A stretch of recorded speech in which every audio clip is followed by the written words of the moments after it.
ایک خوبصورت شہر میں ایک بادشاہ رہتا تھا۔ وہ اپنے محل کے باغات میں رنگ برنگے پھول، خوشبودار پودے اور بے شمار پرندوں سے بہت پیار کرتا تھا۔ ان پرندوں میں سے ایک سفید اور فخر سے بھرا کبوتر تھا، جبکہ دوسرا سیاہ اور معمولی سا کوا تھا۔ کبوتر ہر روز بادشاہ کے سامنے اپنی خوبصورت سفید پنکھوں اور فخر سے گھومتا رہتا تھا۔ وہ اکثر کوا کو چھیڑتا اور اسے اپنے سیاہ پر اور عامیانہ انداز کا مذاق اڑاتا تھا۔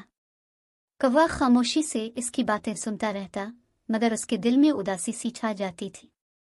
ایک دن آسمان پر سیاہ بادل چھا گئے اور تیز بارش شروع ہو گئی۔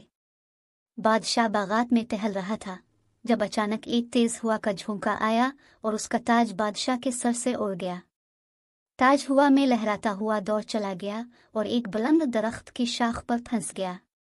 بادشاہ پریشان ہو گیا کیونکہ وہ تاج بادشاہی کی نشانی تھا اور اسے واپس لینا ضروری تھا، لیکن درخت بہت بلند تھا اور بارش بھی تیز ہو رہی تھی۔ تمام پرندے بادشاہ کے پاس جمع ہو گئے، لیکن کوئی بھی اونچے درخت پر جانے کی جرت نہیں کر رہا تھا۔ تب کوا آگے بڑھا اور بادشاہ سے کہا، بادشاہ سلامت، مجھے اجازت دے میں آپ کا تاج واپس لے آؤں۔ بادشاہ حیران رہ گیا، لیکن اس کے پاس کوئی اور چارہ نہیں تھا۔ اس نے کوا کو اجازت دے دی۔ کوا بارش کی پرواہ نہ کرتے ہوئے تیزی سے درخت پر چڑھ گیا اور بادشاہ کا تاج لے کر واپس آ گیا۔